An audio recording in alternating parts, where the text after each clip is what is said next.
Protect yourself at all times. Follow my instructions. Keep it clean. Touch gloves if you wish. Let's do it.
Hosted by Zay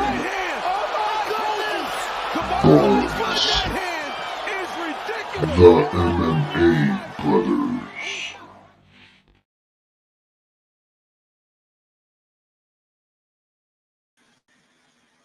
Oh boy, what's going on?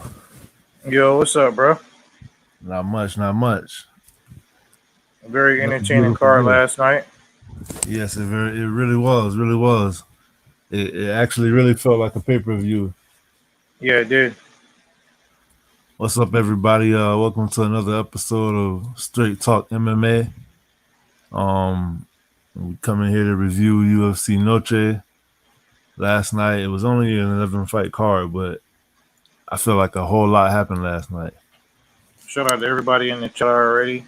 To Kayla and FullShowTrap.com. What's up? So, yeah, what you thought about the card overall last night? Overall, my biggest takeaway was what you said. It really felt like a pay-per-view card. I like the way they did even the weigh-ins. They had like a little Mexican performance beforehand, and they had the weigh-ins at Allegiant Stadium, which is where the Raiders play, which is down the street. Also, the graphics for the whole fight throughout the night, it was Mexican themed. The music was Mexican themed. Even like the build, when they did the fight, they had like a different kind of drum roll, like a Mexican kind of drum roll. Right.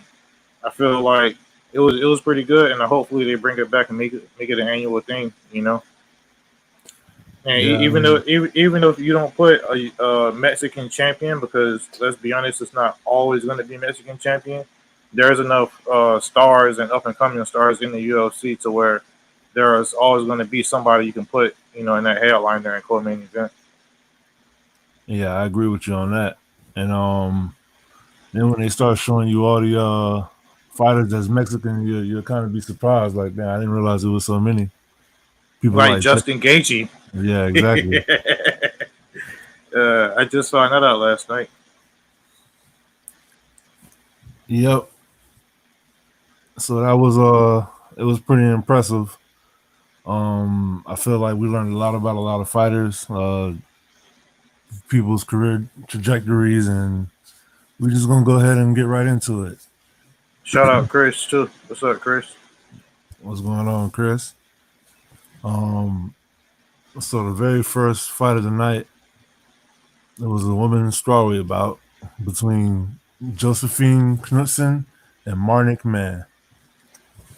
Man, when Man came out, she was smiling and very happy, and they showed her parents in the crowd and her sister and her family.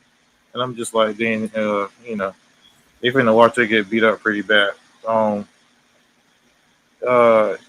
Knudsen, she basically just, destroyed her, and it was some points during the fight where it could have been stopped. I'm not gonna say the referee it was a bad job by not stopping it, but there was definitely points where it could have been stopped. Knudsen just seemed like she had a much better stand up, and there was a lot of points where she just was just piecing her up, and she'd have her up against the cage and catching her with combos and everything like that. And Martin McMahon didn't really have much of an answer for it. Much of an answer. She didn't have no answer at all. The way I saw it, it was like from the opening bell, it's like 2 minutes into the fight, okay, she outmatched. Yeah. She's outmanned. So yeah, man, it was a one-sided action.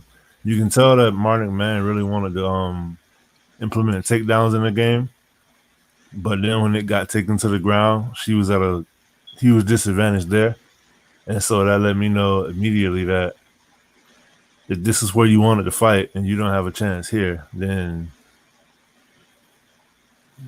I mean, pretty much there goes the fight. Yeah. A lot of damage, a whole lot of damage, to the point where I'm not saying that I would have thrown in the towel, but if her corner did throw in the towel, I wouldn't necessarily. I would understand it because it was obvious, especially by round 2, that like, yeah, she can sit here and take these punches, but long term health. We all know that like this fight is pretty much over. Yeah. So I mean, yeah, just because she's tough enough to take the damage, don't mean that she should have to. Correct. And yeah, those are. It actually went to a decision, which kind of made me feel like Josephine could have did a little more, because I feel like Marnik gave her like 2 or 3 chances to actually get her out of there, and she didn't. Yeah. Really. So both of these ladies were making their debut, and honestly, I wouldn't be surprised if you never saw Marnik Man in the UFC again. Yeah, I agree. So the next bout, a lightweight bout between Alex Reyes, who I didn't know was Dominic Reyes' little brother, versus Charlie Campbell, and this fight was fireworks. Not just Charlie Campbell, Charlie the Cannibal Campbell, and the nickname was very fitting, because Alex Reyes, we was wondering when we did the review show, we remember seeing him, but we knew we haven't seen him in a while, and it was actually 6 years, I believe, to the day yesterday. Yeah. He had some kind of spinal fusion or something like that, and something didn't react well. The spinal, yeah, he ended up getting infected, spine infection. Yeah, and that's pretty serious. So it makes sense why we haven't seen him in so long. Charlie Campbell, he's out of Ray Longo school, and he's just basically you can tell from the start of the fight that he's just kind of, I would say, like on a different level a little bit. Maybe it's because octagon rust or ring rust. Some fighters believe in it, some fighters don't. But 6 years away, that's a long time. Campbell, I believe he fought in the Contender Series, but I don't think he got the contract. I don't think. But, no, he was actually supposed to be fighting on there, and the fight got canceled. Okay, so he actually his debut. Oh no, I think he did win the Contender Series fight. You're right. So he basically showed he showed a lot of power. He showed some real crisp boxing in this fight, and he put Reyes out real clean in the first round up against the cage, and maybe hit him with a few unnecessary ground shots because it was pretty much out once he fell. The way he fell, you could tell he was out of it. I'm a fan of him. I like to see what he do from here. He seemed like he got the confidence, and he seemed like he got the power and the good stand up. And he also had an interesting post-fight speech too with The Rock. Basically, he did the "it doesn't matter" to Daniel Cormier, and Cormier gave him a look like he was about to body him. Yeah, that was he definitely stood out last night, especially for his UFC debut. I'm not gonna lie, it was a couple times in the fight where he was catching Alex Reyes with combos and Reyes wasn't going down. And so I started thinking like, oh man, look at the chin on this guy. But when he got him up against the cage and hit him with like a left, right, left, and that last one was like a cross, and it just completely spun him around. And the way he dropped is like, I give him credit, he was pretty tough, but the way he dropped, it was like you could tell he was done. It was over. Yeah. Then he did the promo. I think I shared that with Trevor last night, and it just instantly made me think about, oh man, I hope this is not the beginning of that crossover. Yeah. And it was kind of funny to see DC the way he took it. Like he was upset, but he liked it because he's a wrestling fan. So Yeah. but I'm excited to see what Charlie Campbell gonna do. He's coming out of a camp that I feel like is one of the best actually in Sri Lanka. And I feel like it shows that not only he's been the one consistently training, but he's consistently training with killers. So Yeah. I feel like it showed in his performance, and I'm excited to see exactly where he goes from here. But so by the second fight in the night, you could feel the energy in the building from coming through the TV, and the fans were there early. And then we come into this fight, Tracy Cortez versus Jasmine Divisius, which I absolutely got wrong. Yeah. I did pick Tracy to win. It kind of played out in the way I expected. I didn't think that she would dominate the fight. But I Well, did say that. so you expected her to be on another level striking wise? Well, no. I picked her to win by decision, but I feel like it was going to be a close decision though. But I did ask the question that because it's two grapplers, it's going to cancel out and it's going to be striking. I asked the question. You know what I mean? Like what had happened. Yeah. I wasn't sure which way it would go, but yeah, that's basically the key to this fight. Her striking looked better and much improved. Um, but coming into the fight, I believe most people would have said that Jasmine would have the striking edge, but Tracy Cortez, she did her thing, and I'm happy for her, and I'm interested to see what she's going to go from here, because she showed another layer to her game. Good morning, Nini. How you doing?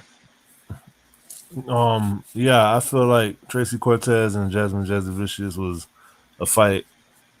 It didn't play out It didn't play out at all how I thought it was going to play out. As far as I thought that Jasmine would have an edge on the stand up.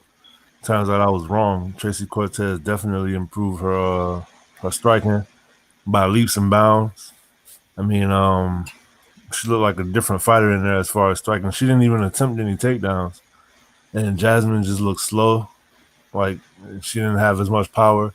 They both connected with some clean shots, but I feel like Tracy Cortez, even though at first it seemed like she was having trouble with the distance, she was able to counter her way in and let off 2, 3, 4 punch combinations. And every time she hit Jasmine, you could just see the difference in the effect that their punches had. And then but the first round I would give to Jasmine, second round I would give to Tracy, and third round was even more for Tracy. Divisius did get some takedowns in, but Tracy Cortez kept popping back up. She had the crowd behind her too, so I'm pretty sure that helped. I feel like by her getting up so quick, it canceled out basically her takedown. Right, and she didn't do much damage from the ground either. But one of the things that I was excited about for this matchup is the fact that both of these women were undefeated in the UFC. So this was like a big test for both of them to see. Pretty much it's like one of those crossroads fights. You know how I always talk about those fights where this is gonna significantly affect the trajectory of each woman's career. Yep. I feel like Tracy Cortez just took a big step up, and Jasmine took a little step down. I feel like she kind of got exposed. And in what way would you say she got exposed? Because it's just you see that like you can really beat her with speed, and yeah, she's gonna keep coming forward, but I feel like you can always throw something to let her throw and then like counter off of it. and catch you with 2 or 3, right? Yeah, because I feel like when she realized that she couldn't out technical Tracy Cortez, she tried to turn it into a brawl and it had her eating some clean shots. Mm-hmm. So I guess we'll move on to the next bout. It was a flyweight bout between Edgar Charr and Daniel Lacerda. Man, I was excited for this fight because I'm a Lacerda fan. He always bring it. Referee Chris Tione, uh, bad reference skills on this one, man. Oh, Charez, wait a minute. I'm sorry. And before we go to that fight, do you remember a part in the Tracy Cortez fight where Jasmine Divisius grabbed her by the back of the braids and then threw a head kick? nah, what was And then that, she like the started third round or complaining about something? it. Huh? Was it like in the third round or something? I believe so. You don't sound familiar, but And then they it was like towards the end of the fight, she got desperate and she grabbed her braids and then threw a kick as she was trying to back out, and it was yeah, still holding on to the braids and threw another one, and Tracy Cortez started complaining, and then they just started talking trash to each other for like a good 15, 20 seconds. yeah. It was crazy. I never seen that in the octagon before. No, me either. The Charez and Lacerda fight. Lacerda got caught up against the cage in an arm and guillotine, and he had his back up against the cage. And the referee Chris Dione was looking at him, and he was asking, "Are you all right? Are you all right?" And he had his right arm propped up, but at some point his right arm fell down, and instead of the referee grabbing his arm, lifting it up to make sure that it falls down, like how you see, good referees usually Yeah. they should do.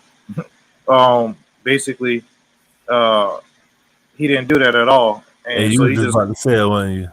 yeah, I ain't gonna say it though, but Appreciate that. uh, You just finna say like how they doing wrestling.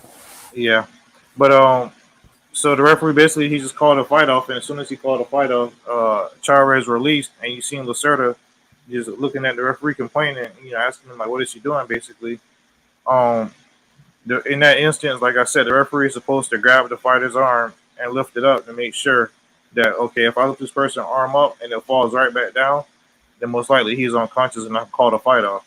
But he didn't do that, And part of this position, you can't panic, you can't freak out. You have to relax and kind of calm yourself. And then at the same time, you're letting the other person exert their energy too. So if Charles would have had him in that hole for a good minute, and then he couldn't get that submission, they would have let him go. Then his arms would have been worn out, and Lacerda probably could have pressed him, and who knows what would have happened. But so the fight was called a no contest. Initially ruled a submission, but it was eventually ruled a no contest. So Lacerda called him out for a rematch in Brazil, and I feel like they should do it. He fought him in his Mexican. It wasn't in his hometown, but a home crowd basically. So I think it's Charr is trying to go do the same or return the favor. Yeah, the crazy part about this, and it really kind of made Chris Tione, which is the referee, look bad, is the fact that Dominic Cruz saw it coming before it happened. He called it. Yeah. And one thing, if you know anything about Dominic Cruz, he gonna say what he see, and he ain't gonna hold back. So it kind of made it funny because he kept going on and on with it. But he was right. I mean, this is not the first time that exact referee has done something like this where you stop the fight early. And I'm kind of interested to see how that play out. If he got to how much are they going to hold him responsible for making this almost a habit now? I guess you would say. What do you think the consequence should be? Well, Dominic Cruz said he feel like all referees should have to learn how to grapple. Yeah. That way they'll know what they're looking at, and he just kept stressing the fact that because this guy doesn't grapple, he doesn't know what he's looking at. And then later on in the fight, in the main event, he was saying that's why Herb Dean is one of the best because in this situation he knows what he's looking at. Like he just kept beating the dead horse with it. But I feel him because that affects people's careers. That's the difference when you're winning your show money. All right, and I'm not no jiu-jitsu expert or nothing like that, but I have grappled in the past, and so in instances like this, I kind of know what to look for. Like I know, okay, he can't panic, he got to relax. You know what I mean? And Right. it's certain times where if you're caught in a real tight submission, the best thing to do is to kind of just breathe out, compose yourself, and relax, and then you go and you try to fight it. Because the minute you start panicking and freaking out, you're gonna get submitted every single time, Right. without a doubt. Makes a whole But lot of sense. yeah, So I feel like by this time in the card we saw a banger with Tracy Cortez. That fight number 2 was pretty good. And then we saw Cheros and this play out the way it did, which was actually in the first round pretty quick. So it's a lot going on already, and then we come to the middleweight bout between Roman Kopylov and Josh Frim. I think we both yep, the same on this fight. yep. Man, I'm becoming more and more of a Roman Kopylov fan because he's very unassuming and he not like I guess doesn't have a flashy personality, but at the same time, when you see him in the cage, it's like you can't not be a fan of him because he get the job done.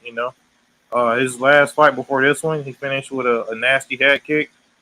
This fight, I knew Josh Frim.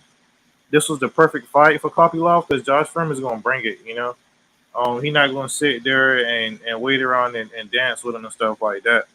So he was the perfect dance partner for him. Man, Kopylov just busted Frim up, from start to finish. He was catching him with combos, catching him with body kicks, and the way he was catching him with those body kicks, it was like you would see his elbow drop lower and lower and lower every time. I thought that was pretty cool.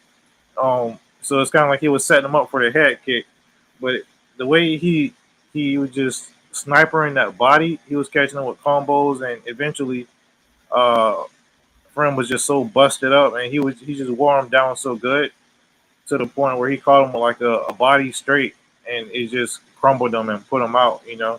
And it wasn't that the shot itself was extremely significant; it was the accumulation of him just beating him down, Exactly. for the first round and throughout the second round, because this was towards the end of the second round, so he basically took 2 rounds worth of damage, and it wasn't like a nasty head kick knockout or he was out clean or he stiffened him, but it was just very masterful, and it was good artsmanship. You know what I mean? The way he just picked them apart, with different shots and different combos, and that actually impressed me even more. Because anybody sometimes can get caught with one shot. But Right. the way he was very precise with it, it shows a different level to his game, and I think he should be ranked in the top 15 or give him a top 15 opponent. I think what impressed me the most is I feel like this is the first time that he had faced an opponent where his opponent was longer than him, had the clear reach advantage, and was going to actually bring it. And it looked like he was going to struggle with the reach at first, but I mean, he just showed why he's an assassin because he was still able to dodge, jump in and out of distance without getting hit. He showed that speed and timing beats just like length. And yeah, he started picking Josh Frim apart. He even broke his nose, I believe, with a spinning back fist. Had his face all busted up, and you could tell the nose was broken because Frim usually has no problem with cardio, but his mouth was wide Yeah, open. He was and mouth breathing. they kept yelling, "Don't blow your nose! Don't blow your nose!" Yeah, because for those of you that don't know, when you break your nose and you blow it, your eyes swell up, and then they'll actually call the fight. So yeah, he really impressed me. Like I said, he outstruck the bigger, longer, rangier fighter, and he uses all of his weapons. Punches, elbows. He got the spinning stuff. He got the leg kicks. He got the body kicks that were brutal. And I feel like it was just like you said, an accumulation of everything that put it into Josh Frim's night. Also, he got a performance bonus, so that's an extra 50 G's. And who did he call out? Didn't he call out someone? I don't remember him calling nobody out. If he did, I'm not sure. But I do have an opponent for him though. Who? Chris Curtis, reigning number 14. Yeah, and I think that's a pretty good fight. I mean, I feel like Roman would win, but you never know. Sean Strickland might motivate Chris Curtis to step his game up. Or Andre Muniz is ranked number 15. I don't know if he got a fight. Hey, how do you think it affects a gym when you have one person at the gym be the break through and become a champion? You think it make everybody else that much better a little bit? I think it depends on who that champion is. You know, if you're a champion that's going uh, have a hard work ethic and you're not going to let that championship get to you, then I think that can motivate the gym. But if you're the kind of champion that's going to let it get to your head and you don't come to the gym as much now, and that's going to be a bad look and you're going to set a bad example. So if anybody else from that gym win the belt, they're going to follow that example, what you just said. Makes sense. All right. So now we'll move on to the first fight of the actually the last fight on the prelims. It felt like a main card fight. We got the women's strawweight bout, Lupi Godinez versus Elise Reed. Bro, I, I hate to tell you, but I told you so. I called this one. Elise Reed, she is pretty tough, and we was saying I called it. I think I said a third round TKO or second round TKO or something like that. But you were saying that she can't be put away, and she hasn't been put away, so far. Right. So this was real impressive about Luffy to come in here and do that, and I feel like she's hitting her stride and she has a lot of momentum, and I'm interested to see where she's gonna go because I don't think she's not ranked, so I think this is 4 straight fights for her, I believe, but Yes, sir. yeah, this was really impressive, man. She dropped her. And when she dropped her, she picked her up and just slammed her and ragdolled her. And I feel like that was kind of like a telltale sign right there, because I believe that was kind of earlier in the first round. And yeah, man, she beat her up pretty good, and I thoroughly enjoyed it. Yeah, man, this is one of those fights where, again, it just showed that there's levels to this, and it was pretty brutal to watch. You see Elise Reed in the first round. How did her arm not break? How did that elbow not break? Oh my goodness! Oh my goodness! The way she fought through that, you gotta give a lot of respect. But she took a beating through the whole fight. If earlier the fight earlier, I said it was the doctor could have stopped it. They definitely could have stepped in for her, but she toughed it out. And it's crazy to see a fight where someone's arm is bending like that.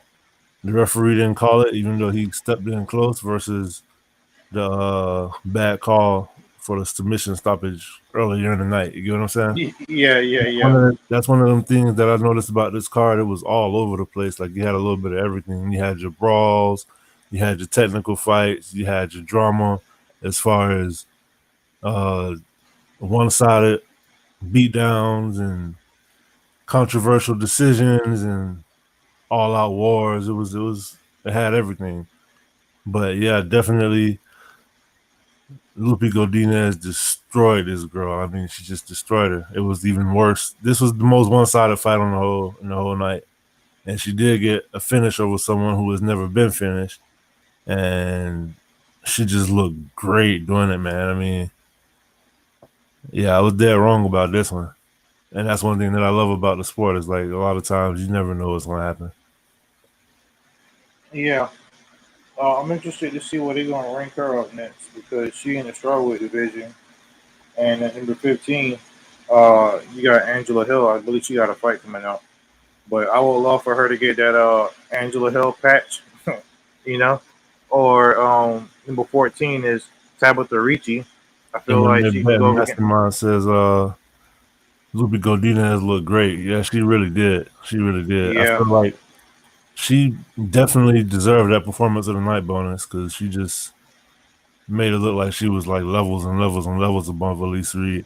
And she got the finish over someone who's never been finished. And like I said, it looked like her striking was improved. You can tell, and this kind of goes back to the question I asked you about somebody getting the belt and bringing it to a gym, because Alexa Grasso, yeah, got that belt, took it over there, and then Luby Godinez started training with her, and she looked way better on the feet. Hey, how about number 13, Michelle Waterson Gomez? She actually got a fight next week. What she do? Yeah, I can't remember who it is, but Tabitha Ricci sounded good to me. Yeah. And she's in the audience too, actually. So, but yeah, this performance was dominant, one-sided. She definitely deserved that bonus. And so then we started off the main card with the featherweights, and Kyle Nelson versus Fernando Padilla. This is the guy that my brother wanted to lose because of the smile, so he got his wish. Yeah, I did. I don't really have too much to say about this fight. Kyle Nelson, he had pretty decent defense. Padilla, I'm not really wanting too much to judge or whatever, but his stance is kind of a little awkward to me, you know. But it got him this far, so what am I to say? But yeah, to me, Kyle Nelson, he seemed like he was a little bit more defensively sound, and you know, he was able to evade like the big shots of Padilla, basically. Yeah, I feel like Padilla kept coming forward, and Kyle Nelson would kind of like use his own momentum against him. He kind of showed that he was the vet and why. Yeah. Fernando Padilla, he did come with some skills though. He showed a lot of heart. He got a hell of a chin, but I felt like he was too aggressive without enough technique, if you ask me.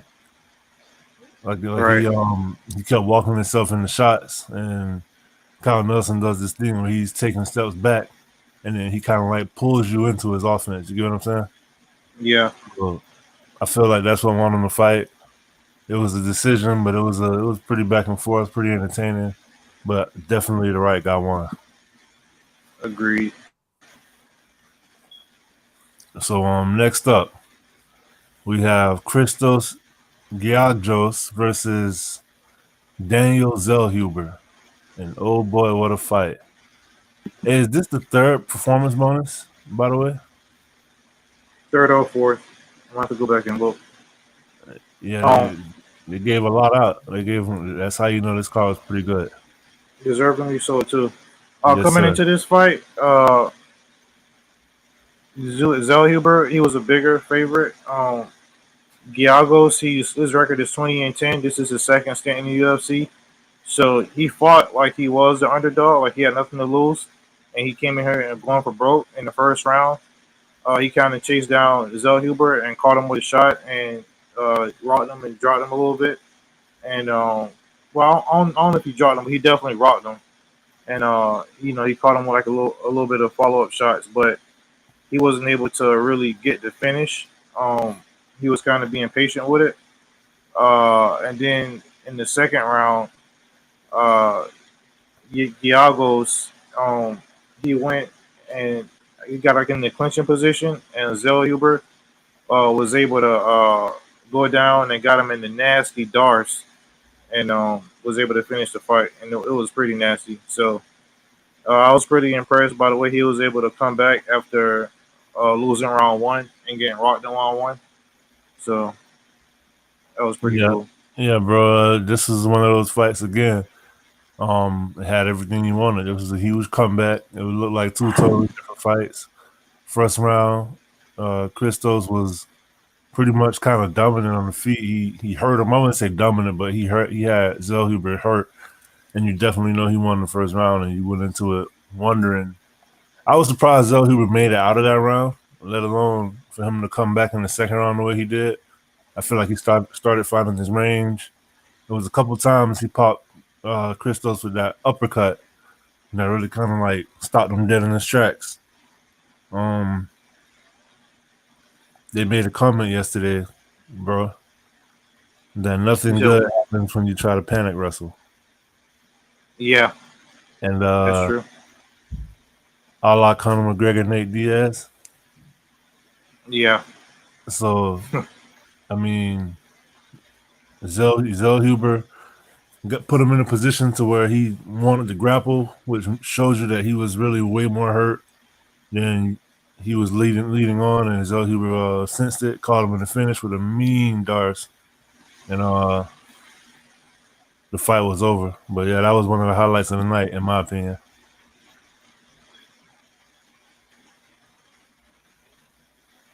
Up next, another performance of the night.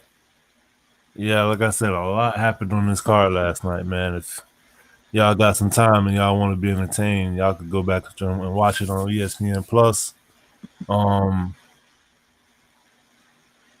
We had Raul Rosas Jr., the highly touted bantamweight, versus Terence Mitchell.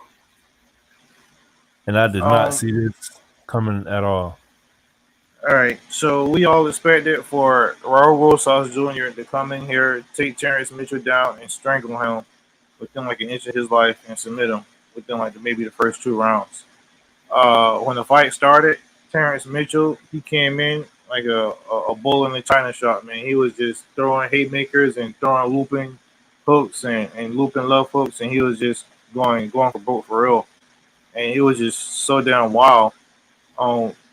All Raul had to do, he just kind of had to, evade a couple of the little shots, and he did eat a little bit too, but he caught him like a nasty punch and just dropped him. And the way Mitchell fell, I believe his eyes kind of like went out a little bit, but you can tell like that shot, like that was pretty much it.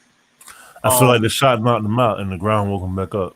Yeah, and then because he kind of stiffened out like the way he fell, but Raul Rosas, he got on top, and we would have expected him to go for a submission, but instead he just started grounding them out, and he was just pounding them out, and he got the TKO finish.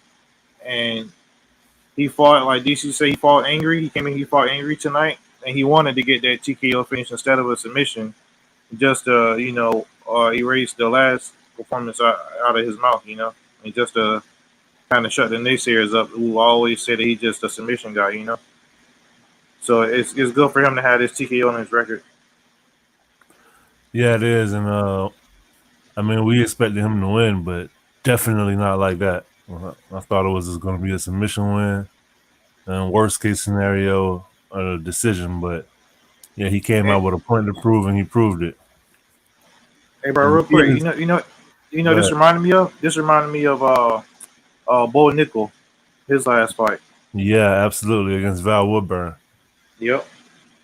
But the kid is only 18, y'all.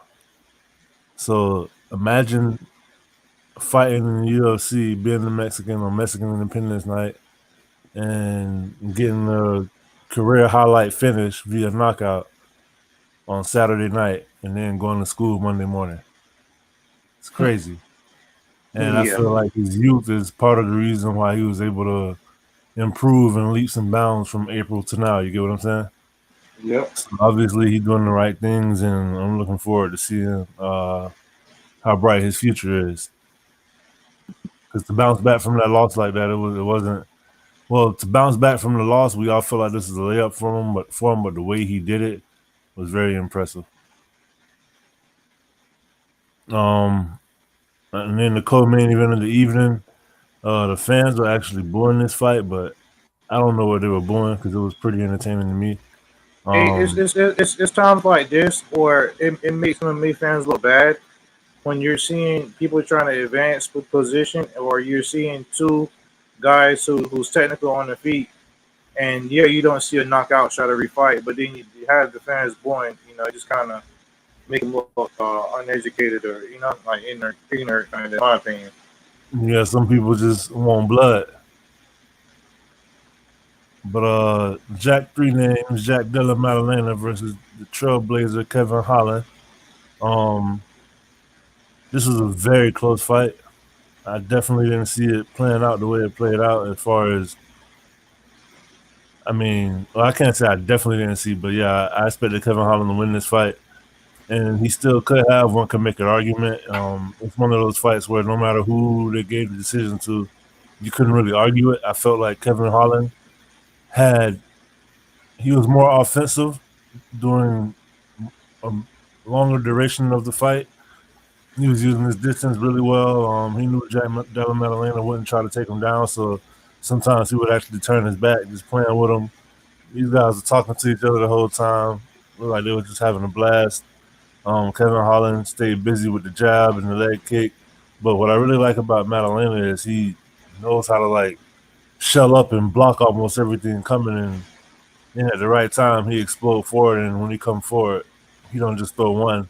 He get on the inside and hit you with like 3, 4, sometimes even 5 punch combinations he'll throw, and just try to knock your head off. Kevin Holland definitely landed the more significant strikes as far as damage and power, but I feel like, you know what I'm saying, Jack Della Maddalena landed more powerful punches, but I feel like Kevin Holland landed more, if that makes any sense.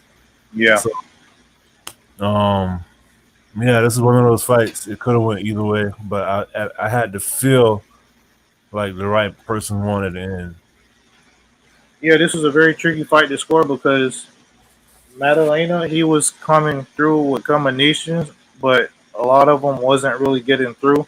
But you would have the optics of Jack pushing forward and then Kevin Holland getting backed up, or Kevin Holland getting backed up, having his back turned around, you know? So even though those shots may not have been as effective in the judges' eyes, I feel like that's kind of bad optics when you're constantly backing up, or if the person is trying to attack you and you turn your back up against the cage or something like that, you know? Yeah, I Um, see Maddalena had big moments, but they were kind of like far and few in between in the first round. Kevin yeah, Holland, I loved the way he was using that T kick up the middle to kind of disrupt his timing. But when he did have his moments, they were the more exciting moments. You get what I'm saying? right. Jack was using his leg kicks pretty good. If they would have gave Kevin Holland the decision, it would have been a robbery because I can see how somebody can say Kevin Holland won that fight, but in my opinion, I feel like the right guy won it and Jack won it. Um, I'm real interested to see where he go from here because I believe he was ranked number 15 or 14, I believe. But yeah, I think the ceiling is real high for him.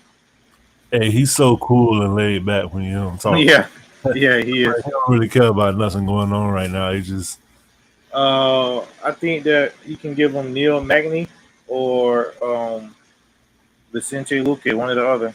Vicente Luque sounds way better than me because I feel like Vicente Luque just got a win over RDA, right?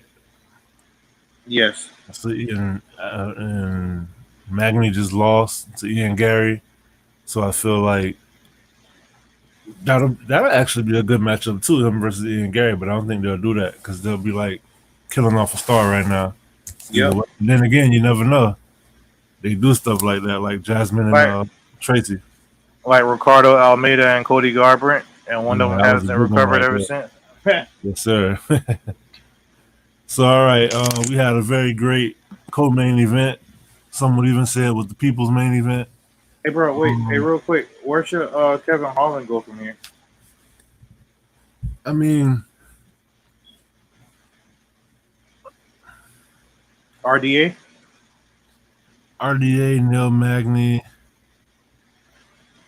I feel like he coming off of a loss now, but I don't think, honestly, they could take him out of the top 15 and give him someone like a Neil Magny. But I still feel like he's gonna be matched up Well, with a top contender. Neil Magny's still ranked number 12. Oh, is he? Yeah. And Kevin Holland is number 13. Well, coming into yesterday. But you know what's crazy about that weight class? What? You got Ian Gary, you got Oh, that you Gilbert gonna Burns, and you Yeah. have Shavkat Rakhmonov. Yep. All three of them in the top 10, and neither one will fight each other. So that kind of limits the options a lot. Yep. But we moved on to the main event of the evening. and this felt like it was about to be a big fight. They capped the night off with Valentina Shevchenko coming back for revenge against the flyweight champion Alexa Grasso, who was making her first title defense on UFC Noche. The Mexican crowd was definitely behind her, and what a fight! What a fight! What a, Yeah, this definitely had a big fight feel to it. Grasso, she dropped Valentina in the second round. But the way Valentina was able to flip over and land back on her feet was pretty impressive, in my opinion. Because if she would have got dropped and stayed on the ground, who knows? She could have got grounded and pounded out, or maybe she would have got submitted or whatever. But I love the way she was able to like flip over and recover somewhat. But even after that, Alexa Grasso caught her with like an elbow and then caught her with some uppercuts in the clinch. And at that moment, I kind of thought it might be over. I thought she might drop her then. Um, Valentina was still able to recover, uh, and I would say it was pretty competitive. In the fifth pretty round, competitive. yeah, I would say no, not the round. I'm saying the fight overall. Yeah, it sound like you're underselling it. Yeah, but I It would was say in the fifth round, Valentina she was winning because I had it 2-2 going into the fifth. right. And then in the fifth, Valentina she was winning, but I believe it was like a minute and 24 left on the clock, or a minute and 40 left on the clock. Valentina caught Grasso kind of like in an arm in triangle standing in a way, um, and then Grasso was able to slip, and Shevchenko fell down, and Grasso was able to get on top and not pop the crowd, and that definitely swayed the round in my opinion. Um, but when you look at it, Valentina had more control. Like she was winning that round until the last minute and some change. So I definitely can see how some people might give it around because last night I was saying how Grasso probably won that because of that. But at the same time, if you're winning the fight for the majority of it, and then you slip up, and then your opponent take it back or get on top for like the last minute and 24 or a minute and 40, I don't know. But there is no way in hell that was a 10-8 round. Yeah, I I was believe going it. to that. I believe it was Mike Bell, the referee, the judge, um, scored that last round a 10-8 round, and I don't for Grasso, by the way, I don't understand how you can score that a 10-8 round, but then round number two, where she dropped her and then caught her in the clinch and almost, I shouldn't say almost finished her, but she definitely rocked her, and she that was the more dominant round. How can you not give that a 10-8 round, but you gave round five a 10-8 round where she only controlled the last minute and 40 something, and she didn't quite finish. She didn't come like extremely close to finishing the fight the way she did around two. So I don't know. Yeah, I would say this fight was definitely. Although I can agree with the draw, I can see a world where there's a draw. I can also see where you would have Valentina winning this fight. Um, but it was a hell of a competitive matchup. Both women, you can tell, wanted it really, really bad. Valentina came out, definitely won the first round, and this is how I saw it. I saw Valentina winning the first round, definitely with the body kicks, some of the leg kicks. That jab was money all night long, um, and then she even incorporated some wrestling in the first round. The second round, Alexa Grasso came out in southpaw stance, and that really, really, really seemed to change up Valentina's game plan a little bit. Like she couldn't throw those open side body kicks anymore. So she only had the open side, and she only throw that kick from that side when her opponent is southpaw, which is something that I feel like Alexa Grasso picked up on in the last fight and incorporated it in this one. So that was a little chess match that I was watching. If you notice, every time Grasso went to the left-handed stance, Valentina didn't throw that body kick. Yeah, But second round, Valentina having more success. Grasso drops with a mean right hand. Actually, it was the left. It was a mean left hand, and she dropped her, and the way she fell back, you thought that fight could have been over. So that's the round you're saying that could have possibly been a 10-8 for Grasso, right? Yeah, I wouldn't have scored it at 10-8, but if you're gonna give any round a 10-8, that's the round to give a 10-8 to.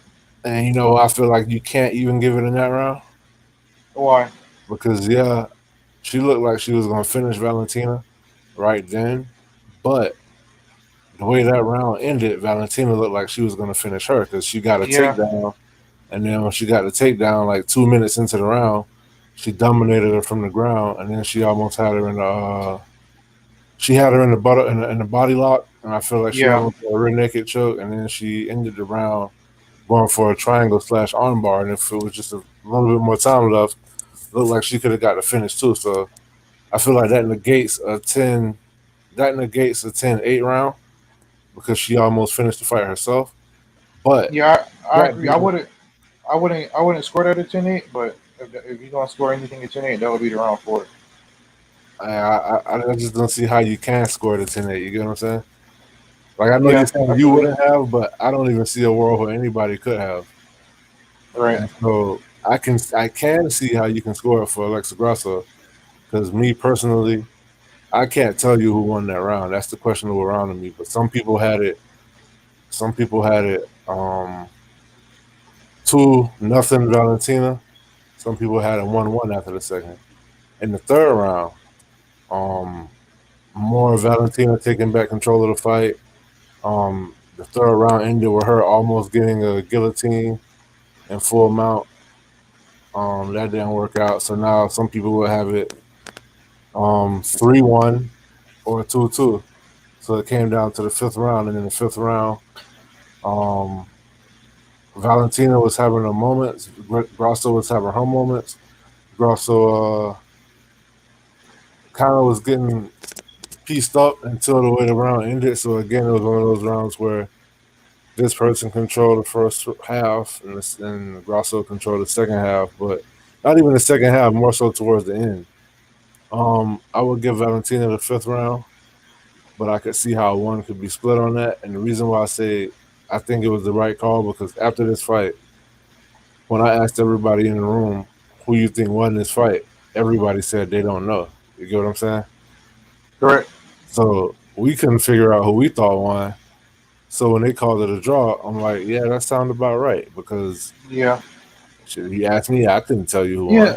But But the way they got there with that yes, last round being a 10-8 for Grasso and yes, helped her retain her championship, I feel yes, like that's the part that it looked like something was fishy. Because if that bro. referee wouldn't have gave that round a 10-8, then Valentina will walk away as new champion. Bro, I just that stuff like this is such a black eye on the sport because yeah, MMA has evolved and we've come far and the sport has grown a lot. But then when you see stuff like this, it's like, damn, how far have we really came? When you got elementary style judges like this, like it just, I don't know, man. I'm not gonna lie, it kind of had a boxing smell to it. Yeah, and It you know kind what Valentina said it too. She even said in her post fight speech, she was like, "Oh, I'm in her hometown, and they gave us some Mexican cooking, basically, and that's why yeah, they scored the fight." she was like, yeah, it's Mexican Independence Night, so I feel like because they asked her what do you think happened? She said, I think they gave it to her because it's Mexican Independence Night and she's Mexican. That's what I think happened. Yeah, And I can definitely see how you could walk away from that saying, yeah, Valentina's the better fighter. But at the same time, Grasso, she definitely held her own, and she made it way more competitive than a lot of people thought she would. yeah. I definitely, nothing but respect to Grasso, but like you said, I'm okay with it being a draw, but it's just the way that we got here because some referee decided to give it a 10-8, and it just make Some you judge, wonder. yeah. Yes, I mean my bad, some judge, and it smells, like that boxing feel, just like how you said. And so that's what I would say. when I say it was a lot of botches for that night. I mean, you had the referee calling a sub that wasn't a sub. Ended up ending the fight in the no contest. Then you had the judge clearly giving a 10-8 when it wasn't one warranted, which changed the trajectory of the whole women's division at strawweight. And then you had some all-out wars. You had some one-sided dominant performances. You had submissions. You had knockouts. You had controversial decisions. You had comebacks. And overall, it was pretty damn exciting. I think when this is over, we'll watch it again for the third time. What's next, bro? Oh boy, what's next is UFC Fight Night next weekend. No, I'm saying as far as rematch all day, rematch. It holds up the division. I know you don't want to see it, but I mean, if it was just a regular draw, okay, whatever, and they still push for a rematch. But I feel like they have even more grounds for a rematch now, considering that everybody sees the way they got there to the 10-8, got them the draw, which means Valentina would have won that fight, and it kind of states her case that this was some home cooking. So I feel like that she got that working on her side, and she'll definitely get a rematch. So what you think should happen with Aaron Blanchfield and Maron Fernando? They should fight each other. Yeah. You hate it, don't you? I do. So I understand. I understand it. It is fair for them to do a rematch. I just, you know how I feel about the rematches, man. Yeah. But as you can see, I pulled up the next fight card, though. Yeah. Hey, real quick, I feel like whoever wins the trilogy probably won't hold the belt for that long anyway. Agreed. Because the division is getting so much new blood as far as Talia Santos, Maron Fernando, Aaron Blanchfield. You know, Rosas in that division now. I don't know if she's gonna stay, but Yan Shannon. Yeah, she says she is. Tatiana Suarez. Nah, Yan Shannon is strawweight. There we go. You got Blanchfield, Talia Santos, and Maron Fernando. Yeah. Macy Barber lurking out there somewhere too. Yeah, she is. Number 8. So this right here is the UFC Fight Night. I think this is Physia versus Gamrot, yeah. Gamrot. Yeah, this is the main card right here. I pulled it up from the beginning. Ricardo Hermansson and Charles Jourdain. That should be fine. On paper, this card is actually looking pretty good. Yeah. AJ Fletcher. Brian Battle, the Contender Series winner. No. Ultimate Fighter winner. Fighter winner. You got Marina Rodriguez and Michelle Waterson Gomez. Hey, I feel like Michelle Waterson. I mean, how you feel I agree. about her as far as you think she'll ever make a run and get the championship? Nope. No, I don't think so either. The karate hottie days are over, man. Yeah, I think she's too small, dog. Yeah. We got Bryce Mitchell and Dan Ige. That should be extremely fun. How you see that playing out? I mean, as far as who you think gonna get the W?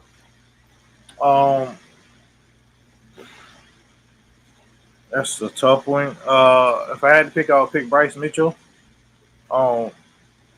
He got some outside stuff going on, so I don't know if he's gonna be able to make the fight, but hopefully he will be able to. And that's a really good main event. The lightweight division is so stacked. I got Physio winning. I don't know if he's gonna knock him out, but I definitely got him winning. Probably by I think it's gonna be like a one-sided decision, maybe. I don't know.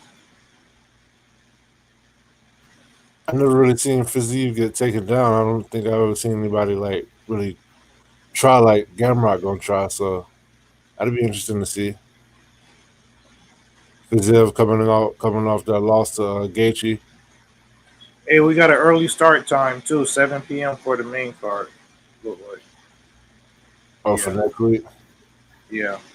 Yeah, but that's a free one, guys. Y'all not getting no show for that one, but definitely look like something that'll be interesting to tune into. Yeah. Anything else you want to add about this card from last night? Nah, I mean, I guess the most logical thing to do is to do the rematch and then have Manon Ferrell and Blanchfield fight for number one contendership as a co-main event. But that's pretty much it. Noche, UFC did well by it, and I think that they should make it an annual thing. And that's pretty much it. Yeah, I think they're definitely going to attempt to make it an annual thing. I hate the way the main event ended, how it ended. But overall, it was a great fight. It's definitely going to go down as one of the greatest fights in women's in MMA history. Period. Actually, if you look, I feel like this is going to be talked about in the same conversation as that fight with Joanna Jacek and Zhang Weili.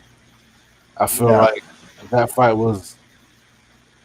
They were both different fights, but they were both equally exciting, but for different reasons. You get what I'm saying? Yeah. So I feel like that's one of those that's going to age well. Looking forward to see what they do moving forward. And I do think they will be back next year for UFC Noche. They have too much success, they're going to start trying to make you pay for it. I know, right?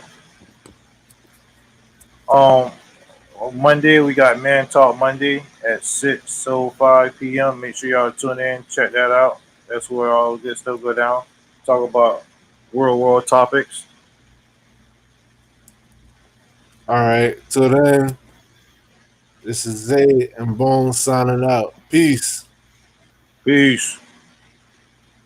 If you want to be the best, you got to beat the best, and the best is blessed, baby. All right, gentlemen, we've been on the rules. Protect yourself at all times. Follow my instructions. Keep it clean. Touch gloves if you wish. Let's do it.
Hosted by Zay Bonez, the MMA Brothers.